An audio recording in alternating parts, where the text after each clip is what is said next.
എന്തോ ഫ്രീ ആയിട്ട് നമുക്ക് പെട്രോളിന് പമ്പിൽ നിന്ന് എങ്ങനെ ഫ്രീ ആയിട്ട് പെട്രോൾ അടിക്കാന്നുള്ളത്. ഇതാണ് ബാലൻസ് എൻ്റെ അക്കൗണ്ടിൽ. ഇത് വെച്ച് നമ്മൾ പെട്രോൾ അടിക്കാൻ പോവാണ്.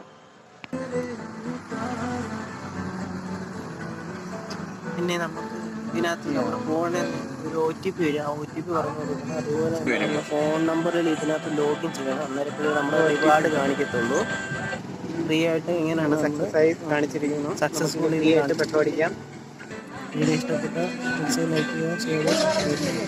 ചുമ്മാതല്ല, നിങ്ങൾ പെട്രോൾ അടിക്കുമ്പോൾ അതിൽ നിന്ന് ഒരു നിങ്ങൾക്ക് റിവാർഡ് ഇത്രയും പോയി